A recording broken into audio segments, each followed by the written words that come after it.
masu abaya.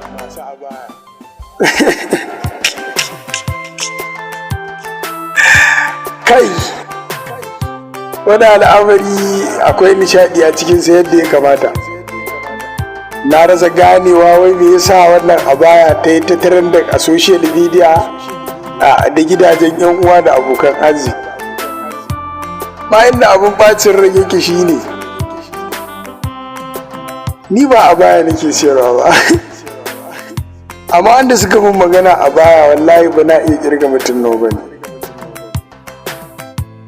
Ita wannan abayar me amfaninta ne kuma me muhimmancin?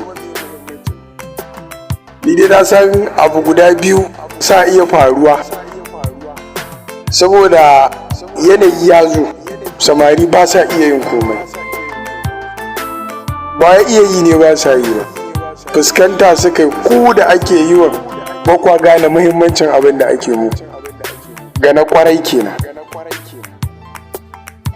Amma ke da kike fita a guje,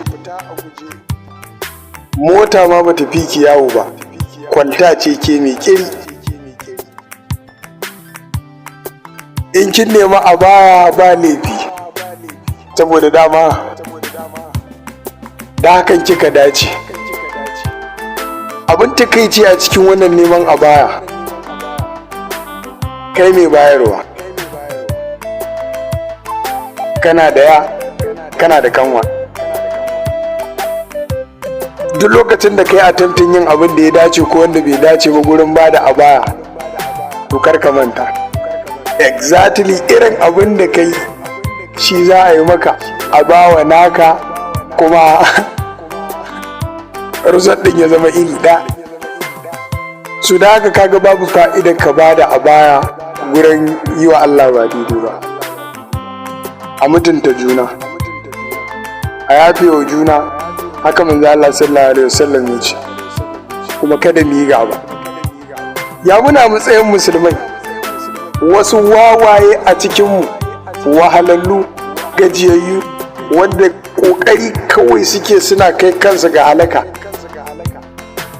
Ba na jin tausayin duk wanda na gan shi ya rasa inda zai kama, dan na tabbatar da Allah ba azzalumin bawansa bane, shi ya so ya gan shi a wannan mataki, ni kuma ba zan so in gan shi a abin da Allah bai so ya gan shi ba.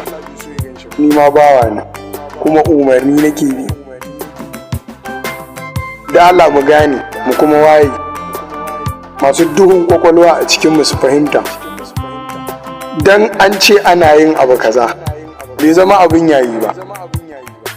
Ɗiban kafa ru a tafi guri kaza, ru a tafi guri kaza, ba cinyewa ba ne, gajanci ne, kolanta ne, timanta ne, gara ne, kai gariya ce ke. Ba ki da wani fasali. Bari ga miki wani abu, darajar mace kawai ta aure, bariki ba ta da wani daɗi. Kafin ki shigo duniya ma uwarki ta zo, da kuma uwarki ta zo, da wannan layin ta ɗauka, da kin ga 'yan uwanta wa'anda suke sai da goro, saboda mutuncin bariki kenan. Idan kin gama, bayan kin yi tuwo ki sai da goro. Da Allah da annabi, dan can a bayan nan ya daina trending, da na san duk wanda ya ci gaba da trending a gurinsa to ba shi